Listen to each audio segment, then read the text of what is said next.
నమస్తే SR7 TV news కి స్వాగతం. లంబాడీలు ఆదివాసీ రిజర్వేషన్ దోపిడీపై ఎగిరిన ఆకుపచ్చ జెండా. ఆదివాసీ యువతి యువకులతో ఇప్ప చెట్టు కింద మైపతి అరుణ్ మాట ముచ్చట్లు. భద్రాద్రి కొత్తగూడెం జిల్లా చర్ల మండలంలోని సుబ్బంపేట పంచాయతీ ఆదివాసీ వనదేవతలైన ఏదిరిగుట్టల సమీపంలో యువతతో మాట ముచ్చట్లు సభకు ముఖ్య అతిథులుగా తుడుందెబ్బ రాష్ట్ర అధ్యక్షులు మైపతి అరుణ్ కుమార్ ఈ కార్యక్రమానికి బైక్ ర్యాలీగా బయలుదేరి కొమరంభీం విగ్రహానికి పూలమాలలు వేసి నినాదాలు చేస్తూ సభ ప్రాంగణంకు చేరుకోవడంతో సభ అధ్యక్షత వహిస్తున్న పూణెం వరప్రసాద్ యువతతో ఆదివాసీ సంస్కృతి సాంప్రదాయాలతో ఘన స్వాగతం పలికారు. ఈ సందర్భంగా రాష్ట్ర అధ్యక్షులు అరుణ్ కుమార్ మాట్లాడుతూ జాతి అస్తిత్వం కోసం 9 తెగలు ప్రజలు కలిసికట్టుగా పోరాటానికి అడుగులు వేయాలంటూ అక్రమంగా ఎస్టీ జాబితాలోకి వచ్చిన లంబాడీలను తొలగించే వరకు ధర్మయుద్ధం, పోరి కేక ఉద్యమాలు ఇంకా మరింత ఉధృతం చేస్తామని, ఈ ఉద్యమానికి ఉద్యోగులు, విద్యార్థులు, నిరుద్యోగులు మరియు మహిళలు ఆదివాసీ గూడాల నుండి కలిసికట్టుగా ఆదివాసీ 9 తెగల జేఏసీ ఆధ్వర్యంలో లంబాడీలను ఎస్టీ జాబితా నుండి తొలగించే వరకు ఉద్యమాలు ఆగవని, అలాగే ప్రభుత్వం చర్చలకు రాని ఎడల ఉద్యమాన్ని మరింత ఉధృతం చేస్తామని ఆయన అన్నారు. ఈ సందర్భంగా 9 తెగల జాతీయ అధ్యక్షులు చుంచు రామకృష్ణ చేతుల మీదుగా పోరాట కార్యక్రమాల కార్యాచరణ షెడ్యూల్ కరపత్రాలు ఆవిష్కరించడం జరిగింది. కార్యక్రమానికి వాసం ముసరయ్య, అట్టం సుభద్ర, అలంకోటి శ్రీనివాస్, సీనియర్ నాయకులు మరియు యువకులు అధిక సంఖ్యలో పాల్గొన్నారు. Reporting SR7 TV news reporter Tursa Chanti. ఎవరు నష్టపోతున్నారు? మీరు గ్రామ సభ తీర్మానం చేసి ట్రైబల్ అనేవాడే చేయాలి. వినబడుతుందా అన్న? వాళ్ళందరూ ఒకటైనప్పుడు మీరందరూ ఒకటి కాలేరా అన్న? మన దగ్గర డబ్బు లేదు, ₹1 మన ఓడికొస్తే మహిళలు ప్రతి ఒక్క పంచాయతీ నుంచి గ్రామ కమిటీ స్టార్ట్ అవ్వాలి. తుడుందెబ్బ లేదు. ఆదివాసుల ఐక్యత, ఆదివాసుల ఐక్యత.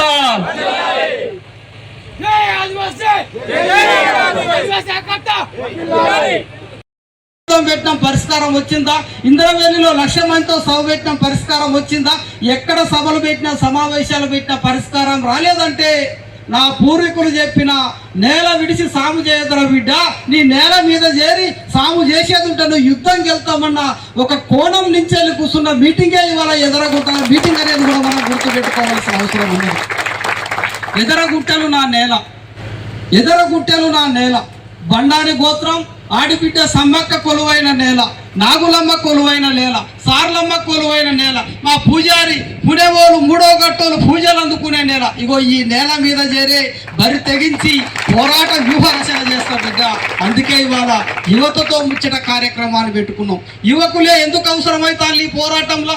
యువకులే ఎందుకు ఆయువు పట్టుగా చేసుకోవాల్సింది? ఇవాళ నేను ఒక యువకునిగా ఉన్నా కాబట్టే రాష్ట్ర వ్యాప్తంగా తిరగగలుగుతాను, రాష్ట్ర వ్యాప్తంగా కొట్లాడగలుగుతాను. నన్ను అరెస్ట్ చేసినా కానీ నా వెనక నాకంటే ఒక కుటుంబం లేదు. రాత్రిపూట ఇంటికి పోకున్నా కానీ నన్ను అడిగేటోళ్ళు లేడు, ఎక్కడన్నా చచ్చిపోయినా కానీ పట్టించుకునేటోళ్ళు లేడు. అంటే యువకులం కాబట్టి తిరగగలుగుతాను, త్యాగం చేయగలుగుతాను, కొట్లాడగలుగుతాను. భారతదేశంలో ఇండియన్ ఆర్మీకి ఒకవేళ వాళ్ళు నోటిఫికేషన్ ఇచ్చేది ఉంటే 70 సంవత్సరాల ముసలి ఇస్తారా? 50 సంవత్సరాల వాళ్ళకి ఇస్తారా? 18 సంవత్సరాల నుంచి 21 సంవత్సరాల లోపు మాత్రమే ఇండియన్ ఆర్మీకి అప్లై చేయాలంటే రేపు పొద్దుగాల చైనాతో, పాకిస్తాన్తోనో, బంగ్లాదేశ్తోనో యుద్ధం చేయాల్సి వచ్చినప్పుడు ఆ యువకులు మాత్రమే కొట్లాడగలుగుతారు. కాబట్టి ఇవాళ ఆ నోటిఫికేషన్ ఇస్తారు. మరి అరుణ్ కుమార్ అనే వ్యక్తి 50 ఏళ్లుగా దోపిడీకి గురవుతున్న ఆదివాసీ సమాజాన్ని రక్షించాలంటే, 60 లక్షల జనాభా ఉన్న లంబాడీలు ఎదిరించాలంటే, ఆ సమాజాన్ని తరిమి కొట్టాలంటే మా రామకృష్ణ సార్ గారు చెప్పినట్టు బస్సు యాత్రను బద్దలు కొట్టి తిప్పి మళ్ళీ తండాలకు పంపాలంటే మరి నాకెవరు కావాలి? యువకులే కావాలి.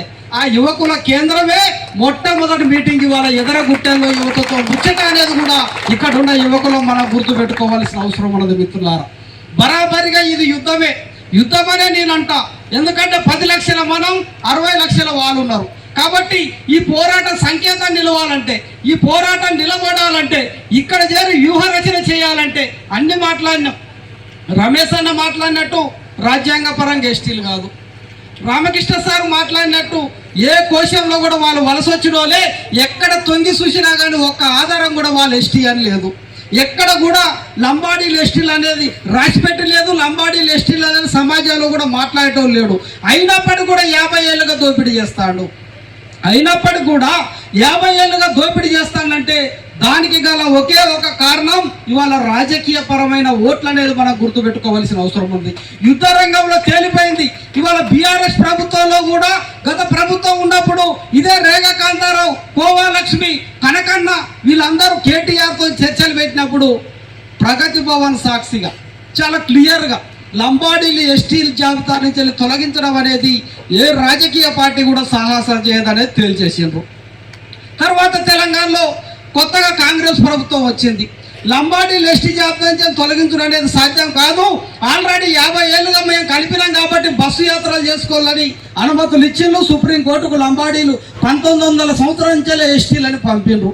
ఇక మిగిలిన పార్టీ బీజేపీని మా రామకృష్ణ సార్ మోడీని కలిసిండు, అమిత్ షాను కలిసిండు, ఆర్ఎస్ఎస్ చీఫ్ను కలిసిండు, అనేక నేతల్ని కలిసిన తర్వాత ఇగో వీళ్ళు ఢిల్లీ స్థాయి లాబింగ్ చేస్తారని ఢిల్లీకి పోయి అంబానీ, ఆదాని, లవాని, లంబాని జెనెటికల్ గా వ్యాపారస్తులం కాబట్టి లంబాడీలు అంటే లవన్ అంటే ఉప్పు అమ్ముకొని వ్యాపారస్తులు చేసి వ్యాపార రంగం నుంచి వచ్చినాం కాబట్టి ఇవాళ లకీసా బంజారా అనే వ్యక్తి ఎర్రకోటలు కట్టిలని చెప్పుకుంటారు కదా, ఢిల్లీలో వ్యాపారాలు చేసింది మేమే.